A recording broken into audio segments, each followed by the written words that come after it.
I got into translation interpretation because I had two layoffs on maternity leaves with both my kids. One of them was a venture funded company that had been sold out. And then I decided to go to something more stable. So I took a global marketing role at a large life sciences services company, and they did away with their corporate marketing department. So before business school, I had owned my own company. And after that, I was like, I just don't want to do the corporate thing. I want to have my own business, but I didn't have an idea of what to start. And I ran into somebody at a fair, a venture conference, and he said, buy a company. I thought, that's interesting. I worked in the portfolio companies of venture capital companies, and I just went online and started daydreaming. I Googled buy a business and came across this little translation company for sale. And it was fascinating. I majored in foreign service. I speak some Spanish, French, and Italian. I've always loved languages and cultures. It was a similar business model to what I had done before business school. So lo and behold, with a home equity line, I bought a company. That's great. I haven't met too many people that have bought a company. And after 20 years of owning and running my own company, I'm hearing about the perks and the upside of buying an existing business. And of course, Yeah. it makes so much sense. There's, so much of the work that's already been done. So I had no idea. And I wondered about the languages that you speak. But before we started this podcast, you had mentioned all these places you had lived, including the Philippines. So I just assumed that you speak all of these incredible languages from all the countries you've lived in. But No. In Mexico, I did. I was in first and second grade, and I went to half a day and learned all the subjects in English, and then I learned them in Spanish. So Spanish is by far my strongest language. And then when I came back to the United States, I took it all through middle school, high school, and then the advanced courses in college. That one, if I go on vacation, my kids think I'm bilingual in Spanish, but I've never done business in Spanish. That's a different element. And then when I was in high school, I loved languages so much. I took French, and then I took a modified school day my senior year where I took an advanced French course through the university where we met 2 times a day, and it was a full immersion in it. So I got more of a grounding on that. And then when I was in 26, I quit my job and traveled through Europe for 4 months, and people kept saying, oh, you're going to love Italy. And I'm like, no, I'm going to love Spain. I'm going to love France. I speak those languages. I got to Italy and I fell in love with Italy. So I came back and I took Italian lessons, but I found that it really messed with my other 2 languages. So I've kind of pushed that one down and try to keep the other one. I try to keep Spanish, which is interesting because if we go to hire a translator and interpreter, if they tell me they speak 5 languages, I don't pay attention to them because it's hard for the brain to be fully competent in lots of languages. You're better off if you want to get into the industry to be fully bilingual in 2 languages and really know the grammar and the colloquialisms and the hidden meaning. Yes, and there are hidden meanings. So interesting that you chose to buy an existing business that's based on, really, I can hear the passion in your voice about language. So it's not like a big surprise. It's not like you bought a bowling alley and you never bowled before. So let's talk about the benefits of multilingual marketing. Absolutely. Here in the United States, less than 1% of US companies export. And of those, 98% of them are small and mid-sized businesses. So a lot of companies say, why do I need to export if the United States is big enough? What they're missing out on is when the US economy drops down, other markets may be doing better. You may be missing huge pockets of people that really want your products and services because products and services are in demand across borders. So those that do export have higher revenues, on average 20% higher profits, higher valuations, higher salaries, and they're more stable companies. So figuring out how to do that in one country, then you can replicate it across other countries. So a lot of people will say English is the global language, so I don't need to translate, or I'll just use Google. And that's where I pull my hair out going, no, because test it out yourself. Go to a website that's in another language, click Google wants to translate this, click it, and then try to read it. You're gonna be off that website in a nanosecond. You want to read something that's really clear, you can get through it quickly, and you're going to trust. And so we work with a lot of companies about how you do that affordably and what are some buyer signals that you can jump on to make sure that you're successful in these other countries. So if English is not the global language, is there one language? If you're thinking about learning a new language, what would it be? What should it be? There will never be one global language. And I'm thinking I got to do a TED Talk on this and really do a deeper dive on it and show all the different reasons. I've got a list of words that are just simply untranslatable. Let's give one. Okay, how about, this is one of my favorites. It's a Finnish word, kalsurikanit. Okay. Okay, it means I'm at home in my underwear, I'm drunk, and there's no way I'm going out. Okay, that's not a literal translation, but that's the colloquial. That's what it means. Yeah. Yeah. Or there's a German word called Katzenjammer. And the literal translation is cat's whale, but what it means is hangover. Gotcha. Yeah. And this is why Google's having a problem trying to get exact translation, because they don't have it. They can't capture all these idiosyncrasies. One that I love is redneck. You know what a redneck is? Yes. But I can imagine for a non-English speaker, there's no way they could get to what we know it to be. No, because it has that cultural meaning behind it. So if you put it in Spanish, it means white peasant. And if you put it in German, it is farmer in Google Translate.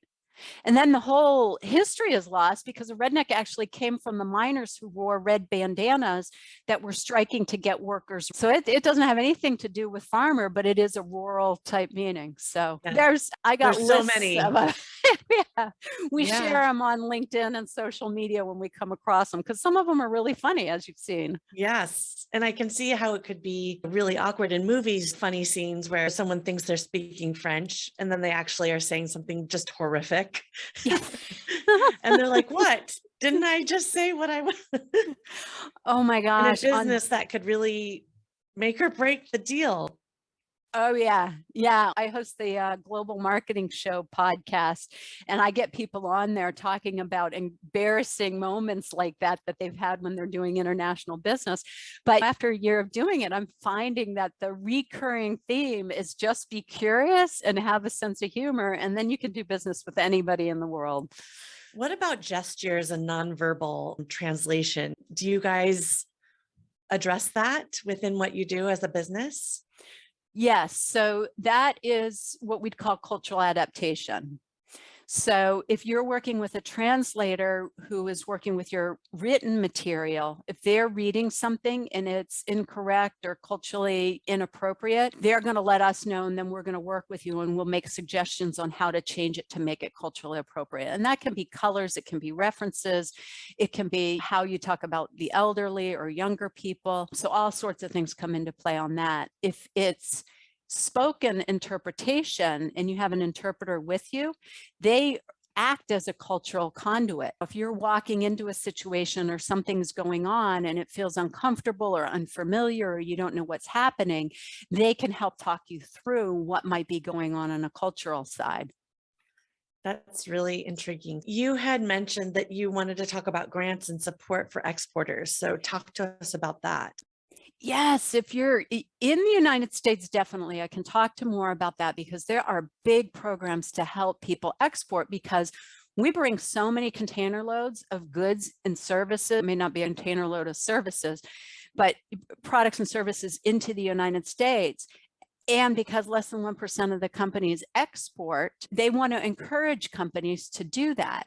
And so the federal government from the Department of Commerce and then the states all offer supports. There's this whole network of people that are out there just to consult with you about how to go international. And then they have grants that they give out that can be used for translation. It can be used for updating your website, for doing trade shows, they've even expanded it to sending samples. So there's all these things that you can use the grants for. And oftentimes money is left over with the states. So it's accessible. Something that you help businesses with, sourcing and qualifying as part of your suite of services? Yes, yes. We don't get into writing the actual grant because they're different in each state, but we can give you a direct contact to somebody in every state that can help you walk through the process. And the people who do this are delightful. They've had experience with international trade. They're so experienced and they're so passionate about it.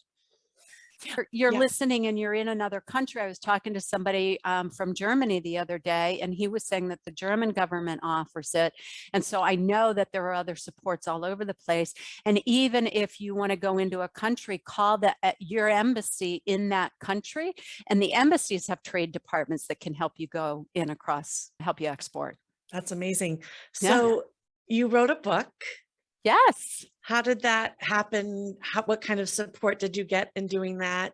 Looks great. Did you write it? Did you work with a ghostwriter? Did you work with an editor?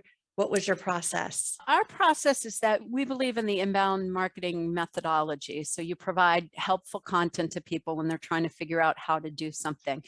And so each of the chapters was a blog or a white paper. I wrote some of them. Some of the blogs and the white papers, my marketing person who's fantastic, Lisa Ray, wrote. And then I took them all and I developed a table of contents. So I didn't have a ghostwriter. I took all the content that we had created and put it in the order of the types of questions that I was getting. So I've worked with hundreds of companies to help them communicate across languages. And I see that there's such this opportunity in global marketing. So I put it together and I wrote it, and then I worked with a hybrid publisher to get it out there. That's great. And so it really is a great calling card for you as an expert in this field. And I imagine it opens doors for doing business, but also perhaps speaking and guesting on podcasts and such. Yes, I'm part of that community of people that from the state that work. I'm just passionate about helping people figure out how to communicate across languages. And we're talking a lot about crossing borders here, but in the United States, we have the second largest Spanish speaking population in a country in the world. So Mexico has more Spanish speakers than the United States, and then all the like Spain and Peru and Chile and all the other speaking countries. So if you're in the United States, you better be looking at some Spanish marketing to capture the attention of the people that speak Spanish. If you have any doubt about that, go to Telemundo or Univision and look at who's advertising on there. So back to your business. What are you doing to scale and grow your business this year? I know you have a small team. You have about, is it 6 or 8 employees? We're 10 pushing 11 now. Is that full-time employees? Yes. Yeah, I think 2 of them job share. I'm looking at my employee list as we talk. Your org list. Yes. Yeah. So what is the strategy that you're really focusing on this year, which is nearly over, but what are you doing and how is it working? There's a few things. One is we implemented Traction, the book by Gina Wickman. So I read the book and it just completely made sense. So we've implemented a lot of things from that. The second thing is our team has really been focused on also, we were just having a conversation today whether we have a sales-oriented culture or not. And it's so funny because sales is a 4-letter word here. People are like, we are not salespeople. But I've encouraged them to be helpful and provide content and get answers to their questions and do things. And so with that, our company has really grown because everybody's looking for how to help people. They won't sell, but they love to help. And I'm like, isn't that what a good salesperson does? So that's the second thing. The third is really empowered the management team to make decisions. And so that frees me up for doing more of what I like, which is podcasts and speaking and educating to help people understand how they communicate. And the fourth thing is we've gotten a lot more involved in social media because we were providing all this fantastic content on our website, but we weren't driving enough people to it. So we have a whole social media. We haven't done paid social now, but really connecting with people and building relationships on there. And so that's really helped. And plus, okay, and the last thing, personally, I joined EO, Entrepreneurs Organization. So if you're a business owner with over $300,000 in revenue, check out the accelerator. If you're over $1 million, join the regular EO. And that is an amazing organization with people from around the world. And so that's been so helpful. That's an incredible opportunity for you specifically, but for any entrepreneur, that's how you and I met. Yeah. Thank you for giving a plug. I always plug EO. So where you're at right now with the business, it's going well. You've got a management team, you're on EOS traction, you have a book, things are going well. And a lot of times we see, of course, the positive, wonderful, shiny, pretty objects. What are you challenged with right now? What is keeping you up at night, or what is a roadblock that you're experiencing? I am working more than I ever have before. So when I started my business, I had my vacations, I had my time. If I was too much time at the computer, I'd get up and go do yard work or go for a bike ride. Now I have a Therastick sitting on the floor next to me. I've been in physical therapy because I've got all the knots from looking at the computer too much. And it's a combination of things. One is during COVID, it's what I could do. I wasn't hopping in the car to go to networking events or face-to-face meetings. I was very focused on running the business and writing the book. And so right now it's just too much time in front of the computer. I did hire an executive assistant, Chrissy, in the Philippines, and she's taking a load off of me of handling things, but trying to make sure I get that balance back in, which is not like me, because usually as an entrepreneur, I've got good balance. So I'm working on that. Great. And the last question I want to talk to you about is your podcast. Who's your target demographic? Who for listening? Who do you interview? And how's that going for you? The podcast is going great. It's been out there a year. The last I checked, we had people in 40 countries download it. Listenership goes up every episode, which is every week that we post out there. So I'm thrilled. I'm enjoying it so much more than I thought I would, because it's talking to people who have actually done global business. So there's an episode with somebody from Rotary that globalized their whole marketing, how they went from a multinational company to really having a global message. Talked to somebody who said they used to have an internal person in market do their translation and the problems that they ran into doing that. Had another global sales expert that talked about how you open new markets. And he actually brought up that with doing translation, having your distributor do it, how risky that can be and how it blew a market launch. So we've got somebody who hasn't traveled outside the country and is managing global market just by going to trade shows in the US and meeting people. So there is no one size fits all. It's all these different examples. And then they talk about different cultural experiences, because people are people and a smile travels across all cultures. And so if you can learn how to get along with people and learn some of these tricks, you can be a successful global business.